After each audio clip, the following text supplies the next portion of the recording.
a quarta bem-aventurança, dando continuidade à série sobre o Sermão do Monte.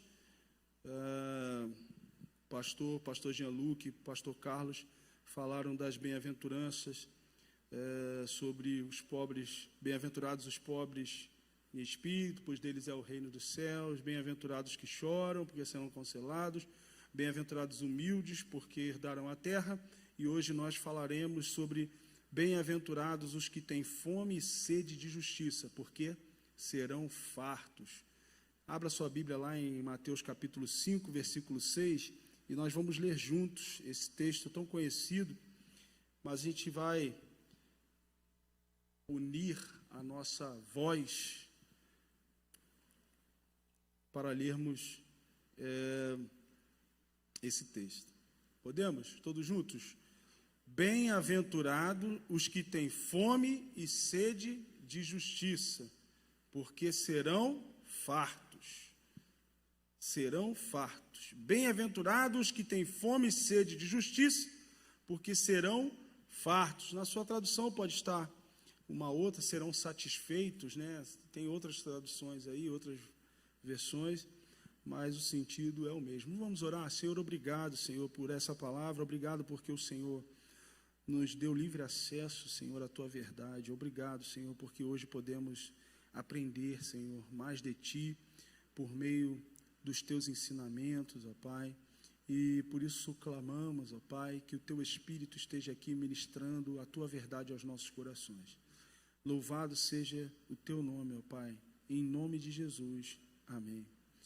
Bem-aventurados que têm fome e sede. A ideia apresentada aqui por Jesus, falando sobre fome e sede, traz um sentido de alguém que está extremamente faminto.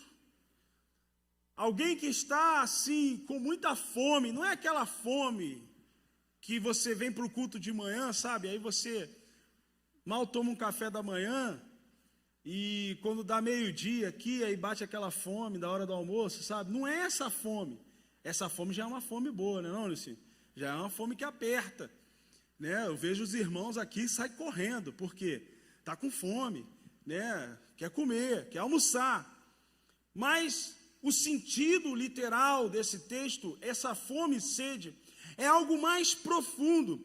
Traz a ideia de uma fome que você sente depois de exercer um trabalho pesado.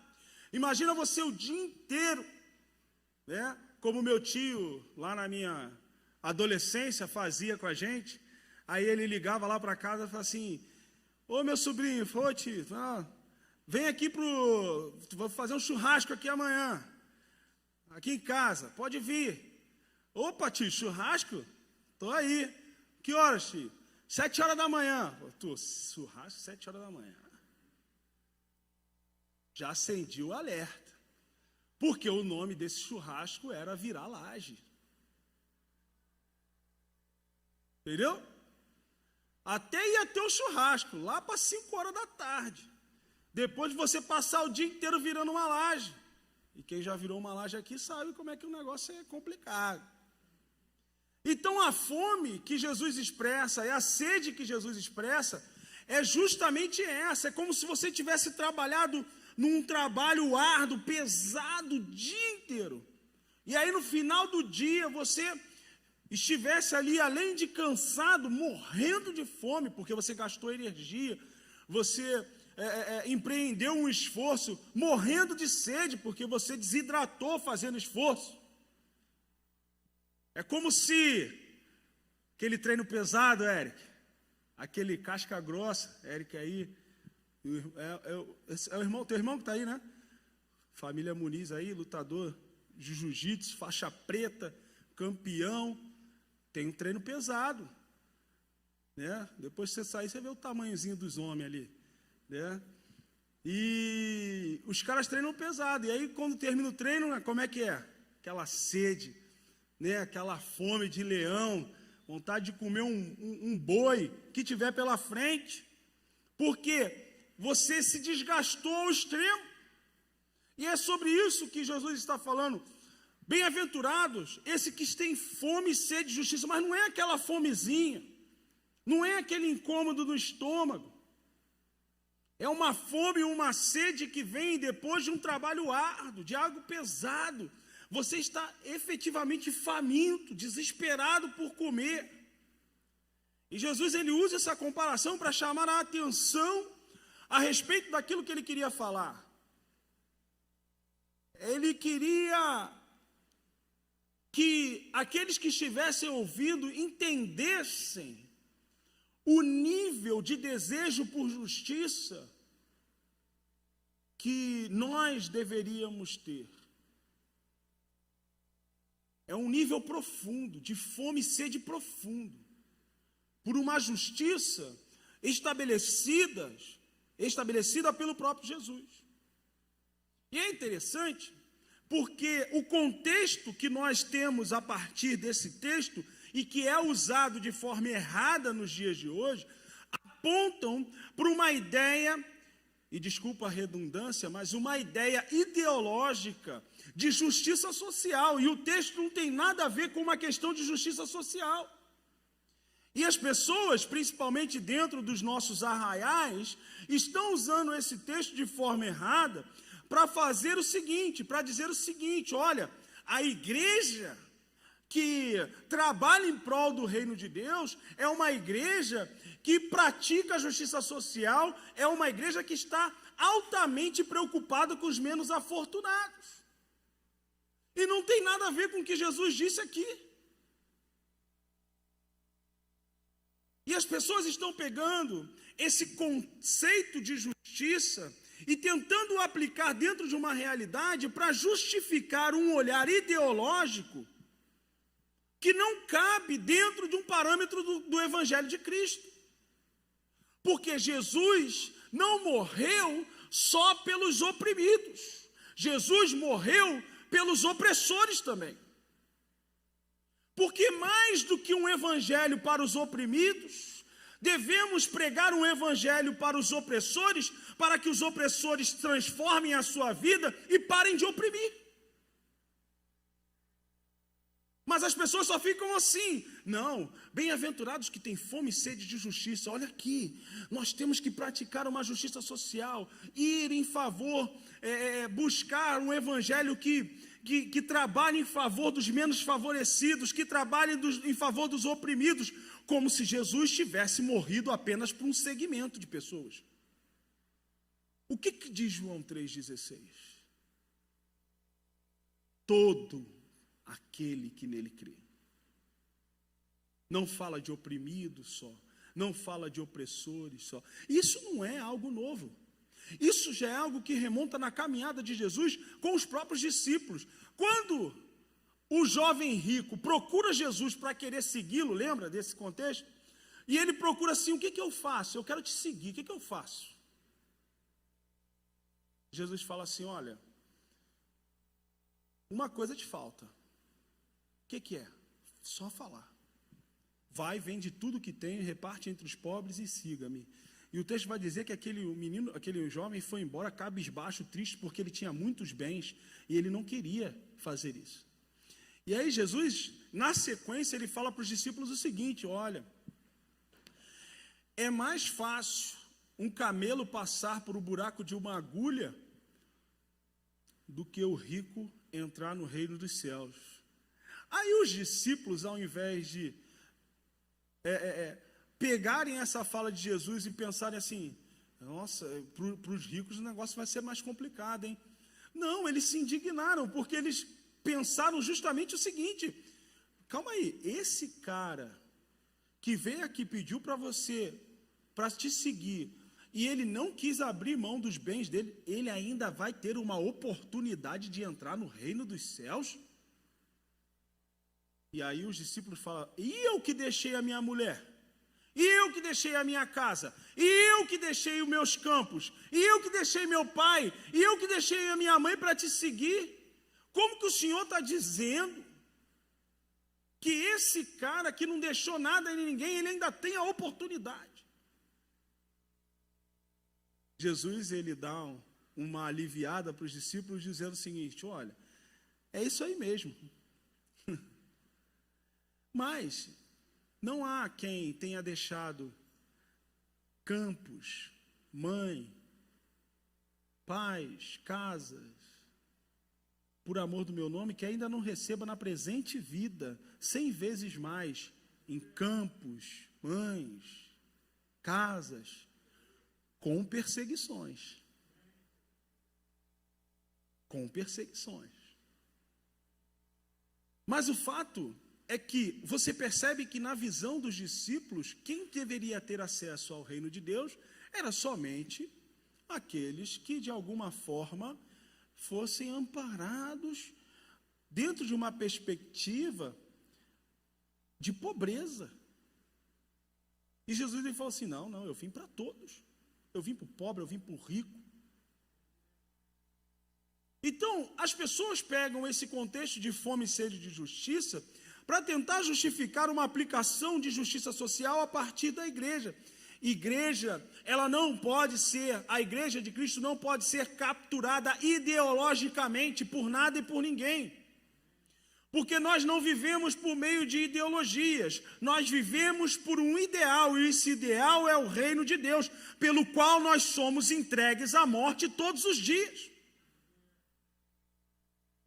Mas, pastor, há diferença entre ideologia e ideal?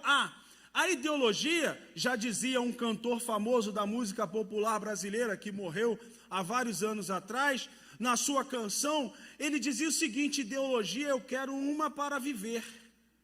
Porque a ideologia, ela aponta para um contexto de vida, onde ninguém...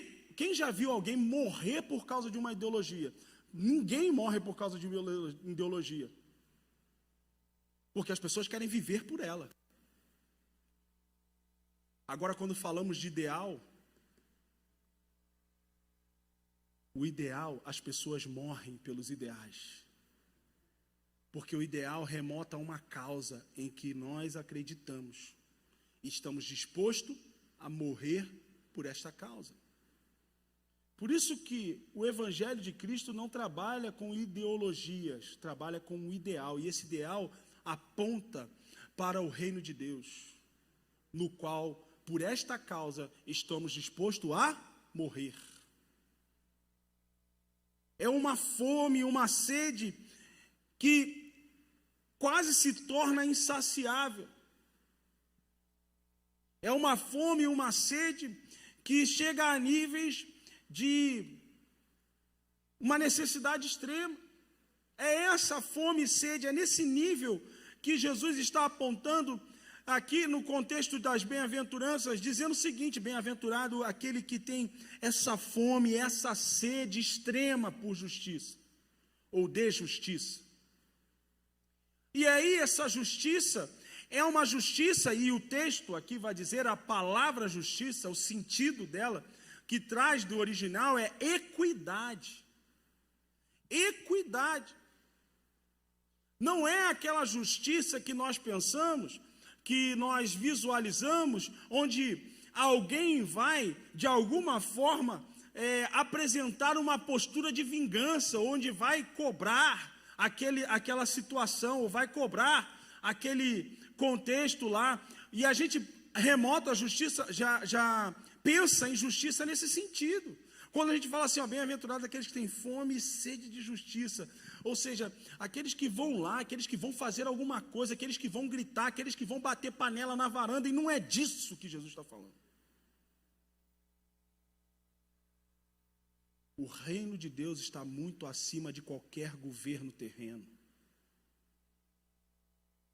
E o reino de Deus não se dobra ao governo dos homens, é o governo dos homens que se dobra ao governo do Rei dos Reis, Senhor dos Senhores. A justiça vem dele.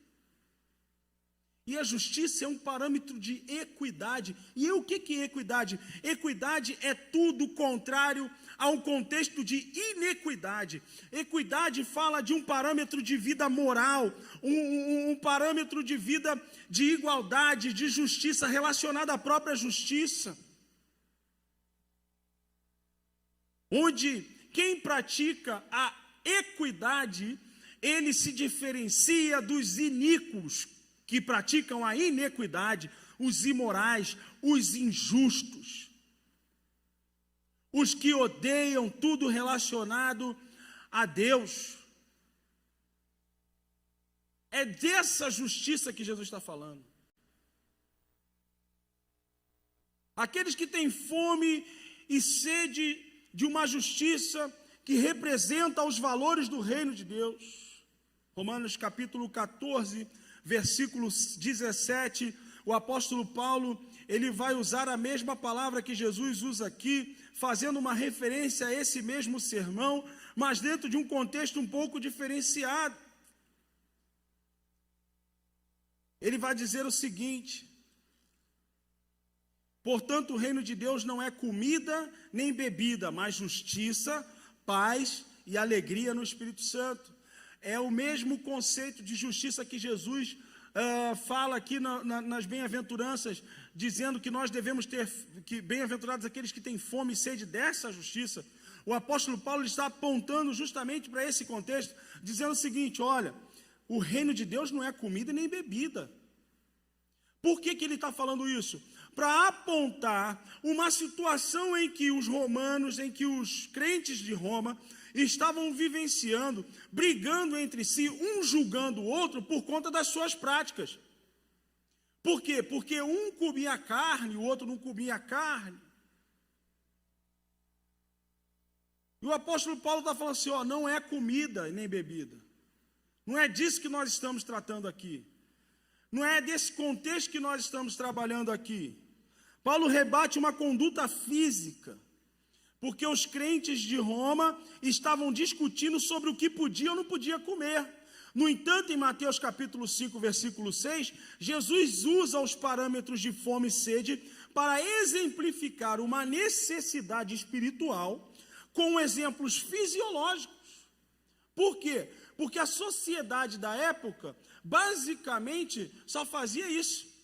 Comia, bebia, trabalhava, dormia, acordava, trabalhava, comia, bebia. Então Jesus, ele utiliza a realidade deles para poder apontar, porque dentro da cultura judaica, a comida é algo muito preeminente, né? Muito forte, muito... tanto que você tem a instituição do jejum, e o jejum trabalha, e alguns já vão falar, jejum é de comida, né? Esse negócio, jejum de televisão, jejum é de comida, porque tem essa característica muito forte. E Jesus, sabedor, bom, conhecedor do contexto, ele fala, olha, fome e sede de justiça. Sabe aquela necessidade que vocês têm ao final do dia, que vocês trabalharam o dia inteiro, e você só chega em casa, você só quer comer, beber e dormir? Então, é essa necessidade que vocês têm que ter da justiça, que eu estabeleço, da equidade. Então, Jesus, ele usa esse parâmetro fisiológico para exemplificar um contexto espiritual. E aí... equidade também, diferenciado de iniquidade, como a gente já falou aqui, porque iniquidade é alguém que possui um comportamento contrário à moral, contrário à religião, à justiça, à igualdade. A iniquidade é praticada por iníquos, ou seja, aqueles que se opõem à equidade.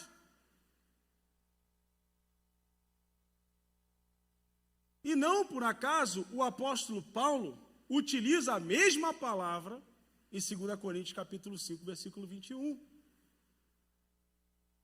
E vai falar que aquele que não cometeu pecado, Deus o fez pecado por nós, para que nele fôssemos feitos equidade de Deus, justiça de Deus, para que nele fôssemos feitos o parâmetro daquilo que Deus deseja para o homem, o parâmetro moral, um parâmetro de justiça, um parâmetro de vida. Por isso nós precisamos, para entender sede e fome de justiça, o conceito de justiça, que dentro de um estabelecimento até da língua portuguesa, ele se torna ambíguo. É porque a nossa mente, ela está dominada pelo contexto televisivo, né? E aquilo que impregnam na nossa forma de pensar. Eu provo isso para você. Por exemplo, quando você vê as pessoas, vamos lá, aconteceu uma situação, um crime. E aí é normal, hoje em dia, né? As pessoas vão, elas juntam, fazem um protesto, né? Aí leva um monte de cartaz, aí vai para a porta do fórum, aí começam a gritar: justiça, justiça. Você já viu isso? Quem já viu isso? Justiça. O que essas pessoas estão pedindo? Sabe o que as pessoas estão pedindo? Condena, condena. Elas não estão pedindo justiça, elas estão pedindo condenação. Porque o conceito de justiça é ambíguo. Justiça é tanto condenação quanto absolvição. Porque o parâmetro de justiça é: um juiz decidiu, a partir de elementos probatórios, a partir de toda uma materialidade que comprova a culpabilidade ou não. Aí a gente fica indignado. E a gente fala assim: não há justiça nesse país. Não há justiça. Até o juiz iníquo de Lucas capítulo 18 fez justiça. Não quer dizer que a justiça dele seja a justiça correta, mas a partir do momento em que o juiz decide a respeito de alguma coisa, justiça foi feita, seja para condenação ou absolvição. Justiça não é condenação, justiça não é só absolvição, justiça é quando um juiz decide. E é justamente sobre esse contexto que Paulo está falando em Romanos capítulo 14, contrapondo a ideia de Mateus capítulo 5, versículo 16, não contrapondo, mas corroborando, na verdade. Ele não está contrapondo, mas ele está corroborando a ideia de Mateus capítulo 5, Mateus capítulo 5, 6, falando o seguinte: o contexto de justiça aqui em Romanos 14 é diferente do contexto de justiça que Jesus quis apresentar nas bem-aventuranças. Por quê? E ele chama a atenção, ele fala assim: olha, quando vocês estão brigando, e aí lá no versículo 10 de Romanos 14, olha, mas tu por que julgas a teu irmão? Ou tu igualmente por que desprezas a teu irmão? Pois todos compareceremos diante do tribunal de Deus. Ou seja, ele apresenta duas classes de pessoas. Um que julgava do tipo: esse aí come carne, esse aí, olha só, olha o que ele está fazendo. E o outro que desdenhava: e olha lá, aquele ali é fraco, hein? Não pode nem comer uma carne que já balança a fé dele, hein? Esse é fraco. E aí Paulo fala assim: olha, você, fraco, não julga o seu irmão, e você, forte, não despreze o fraco. Porque tanto o fraco quanto o forte serão apresentados diante do juízo de Deus. E aí é o tribunal de Cristo. Não é um juízo de condenação, mas é o julgamento das obras. Todos terão as suas obras julgadas de igual forma. Então, por que você julga o teu irmão? Você é juiz? Não. Então, você não tem condição de julgar. É interessante que a ideia que o apóstolo Paulo externa aqui no versículo 10 é justamente a ideia de um juiz isento que julgava, e aí ele usa o contexto das Olimpíadas, né, na época, que julgava a performance de um atleta. Ou seja, tinha o julgamento, o juiz, né, ali o árbitro, é quem julgava a performance do atleta. Por quê? Porque quem joga futebol aí, né, já jogou aquele futebol, né, de final de semana e tal, sem juiz, aí todo mundo quer apitar, já viu? Aí são dois times, não foi mão, não foi mão, foi bola na mão, não, foi mão na bola, foi bola na mão, foi mão na bola, e ninguém decide, porque está todo mundo ali envolvido. E a ideia justamente desse versículo 10, o apóstolo Paulo está mostrando o seguinte: olha só, tem alguém que é isento, que está fora, ele julga, ele decide.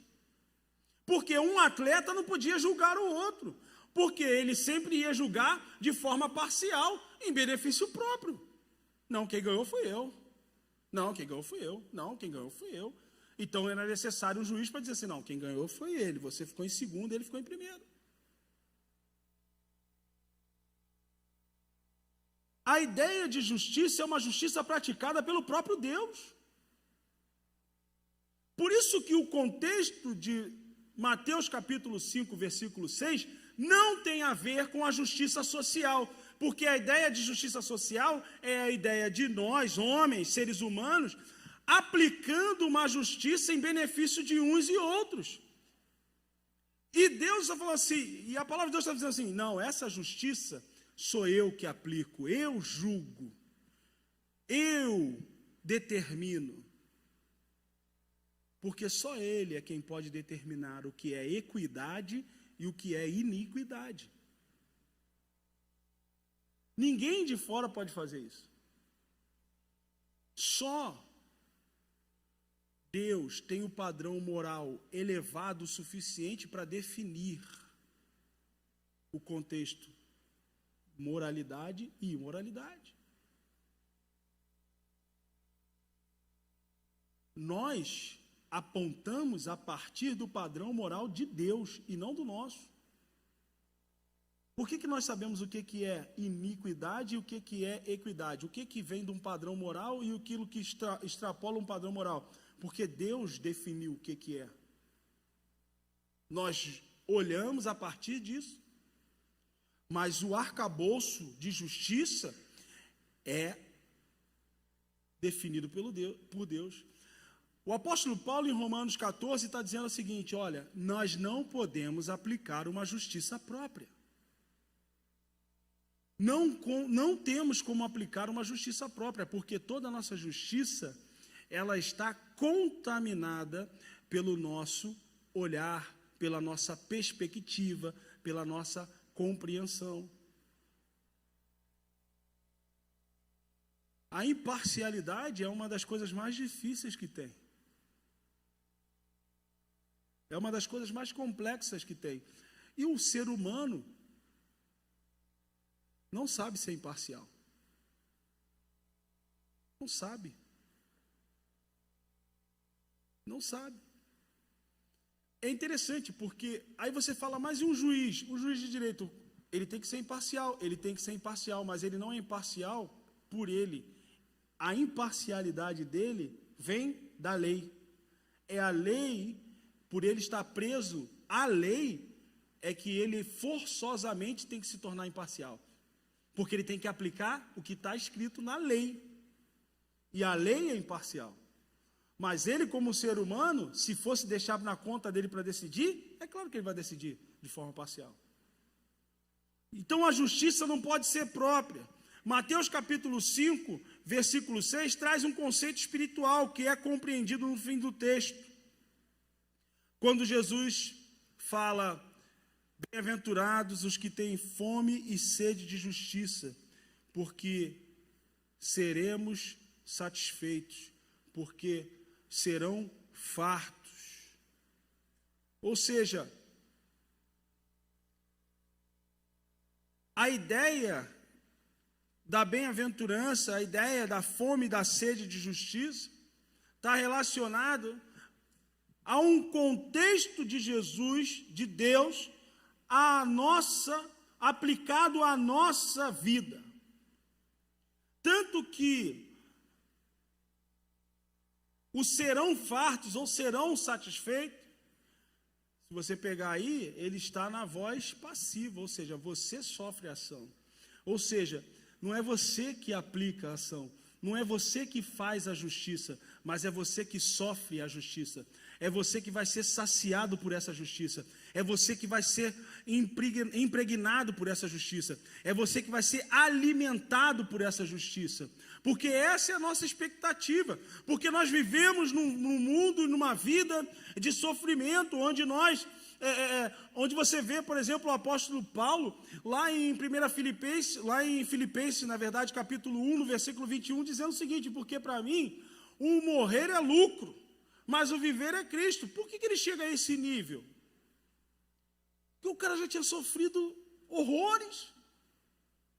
Naufrágio, perseguição, chibatada, pedrada. Chega uma hora assim, olha, para mim morrer hoje é lucro. Por que morrer é lucro? Vou estar com Cristo, que é muito melhor do que estar aqui. É ou não é? Não parece, ou só eu que tenho a sensação, não parece que para crente as coisas são mais difíceis? Ou só eu que tenho essa sensação? Não parece? Você está lá na sua empresa, trabalha, você é um crente fiel, tal. Aí aparece aquele negócio lá, promoção, a vaga da promoção. A dificuldade que é. Não ora, não. Não coloca seu joelho no chão. Não se coloca diante de Deus. Parece que as coisas para o crente... E aí chega um ponto da vida que a gente fala assim, quer saber? Talvez seja melhor, né? O morrer é lucro, porque talvez, com certeza, estar com Cristo é muito melhor. E é lucro mesmo. Quem já pagou IPVA aqui? Quem já pagou IPVA? Tem até uns dando glória. Quem já pagou IPTU aqui?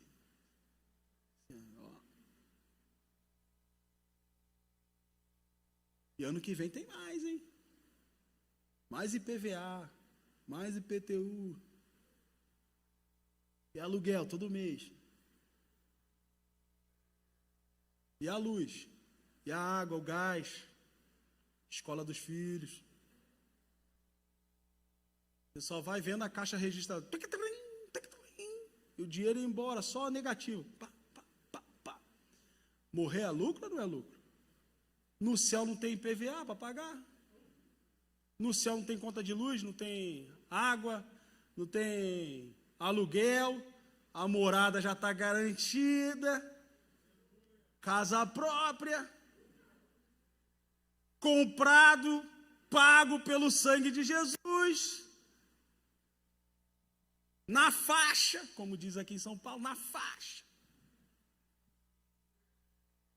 Morrer é lucro. Porque são tantos sofrimentos que passamos na vida, que nós temos essa percepção, e não é uma percepção errada, é uma percepção real. E aí vem Jesus, com toda a sua sabedoria e conhecimento, no capítulo 5 de Mateus, no versículo 6, diz assim, olha, muito felizes são aqueles que têm fome e sede de justiça, porque esses serão saciados, serão preenchidos com a justiça de Deus, serão enchidos com a justiça de Deus. E a justiça de Deus é a justiça perfeita, correta, é a justiça que não falha,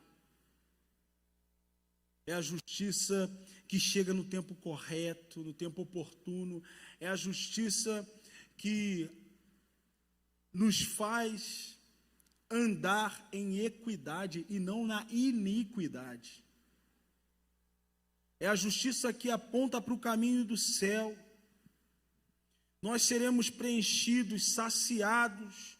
Jesus é quem nos preencherá de justiça. Mais uma vez citando 2 Coríntios, capítulo 5, versículo 21. Aquele que não conheceu o pecado, Deus o fez pecado por nós, para que nele fôssemos feitos justiça de Deus. Você sabia que você é a justiça de Deus andando aqui na terra?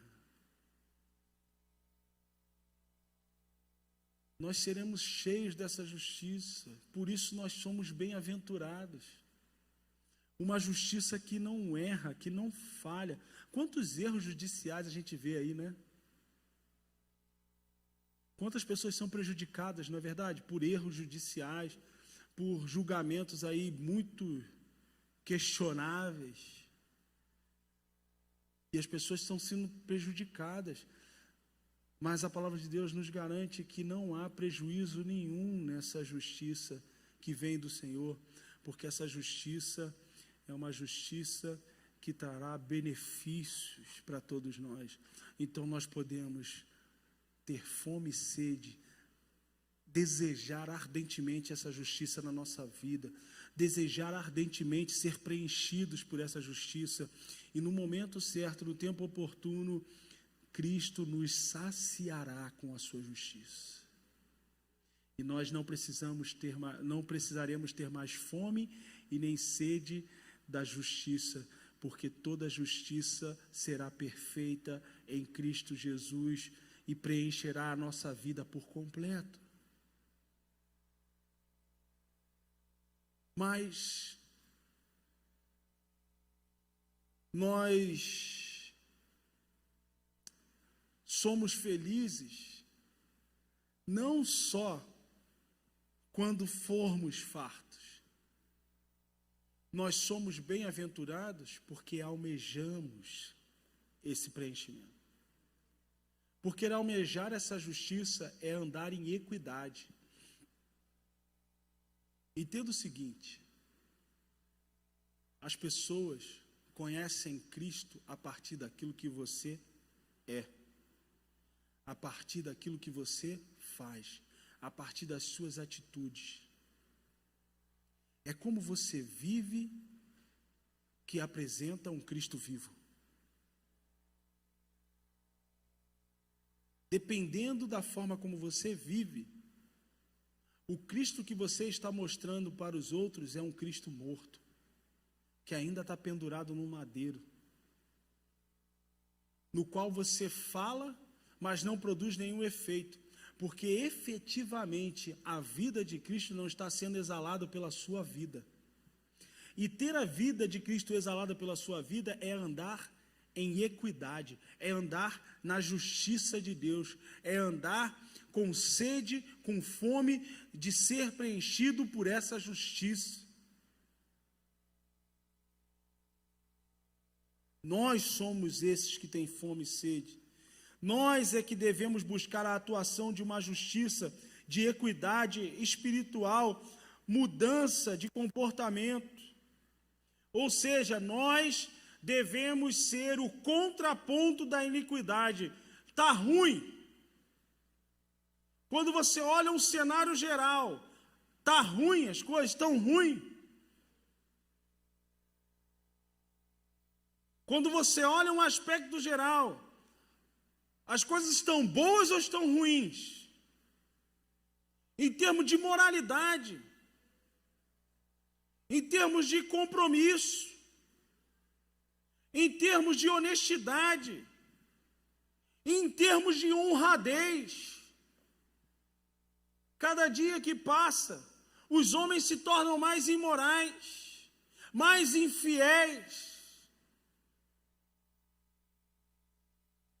maus, cada vez mais, porque o fim dos tempos se aproxima. Mas nós somos o contraponto da iniquidade, porque devemos exalar através da nossa vida a justiça que vem de Deus, e essa justiça é uma justiça de equidade, é uma justiça que anda de acordo com os padrões que Deus estabeleceu.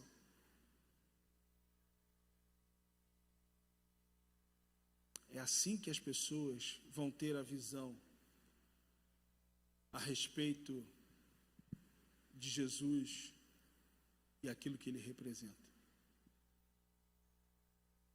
Então, a resposta para vivermos, a resposta para sermos o ponto, o contraponto em relação à iniquidade, é viver de maneira digna do Evangelho de Cristo. Como diz lá em Filipenses, capítulo 1, do verso 20 ao 30, diz assim a palavra de Deus: aguardo com ansiedade e grande esperança que em nada serei decepcionado, Pelo contrário, com toda a intrepidez, tanto agora como em todos os dias, Cristo será engrandecido no meu corpo, seja durante a vida ou mesmo na hora da morte. Porque para mim o viver é Cristo e o morrer é lucro. Caso continue vivendo no corpo, certamente apreciarei o fruto do meu labor, mas já não sei o que escolher. Sinto-me conclamado pelos dois lados, desejo partir e estar com Cristo, que é infinitamente melhor, mas entendo que por vossa causa é mais necessário que eu permaneça no corpo. Portanto, imbuído dessa confiança, creio que vou permanecer e continuar com todos vós para o vosso progresso e alegria na fé, a fim de que pela minha presença, uma vez mais, a vosso louvor e glória em Cristo Jesus transborde por minha causa. Portai-vos como cidadãos dignos do Evangelho de Cristo, para que dessa forma, quer eu vá e vos veja, quer tão somente ouça a vosso respeito em minha ausência, tenha eu conhecimento de que permaneceis firmes num só espírito, combatendo unânimes em prol da fé evangélica, sem de maneira alguma vos deixar desconstranger por aqueles que se opõem à vossa fé. Para eles isso é sinal de perdição, entretanto para vós de salvação, e isso vem da parte de Deus. Porquanto por amor de Cristo vos foi concedida a graça de não somente crer em Cristo, mas também de sofrer por Ele, considerando que estáis passando pela mesma luta que me viram combater, e agora ouvis que ainda enfrento. Vivamos de maneira digna do Evangelho de Cristo, porque nós devemos ter fome e sede da justiça, pela qual nós seremos preenchidos, saciados, fartos. Mas é necessário que essa fome e essa sede nos faça viver essa vida digna do Evangelho de Cristo. É por isso que eu vivo, porque eu tenho fome, porque eu tenho sede disso, porque eu almejo isso. E se eu almejo alcançar isso, eu tenho que viver de forma digna disso também.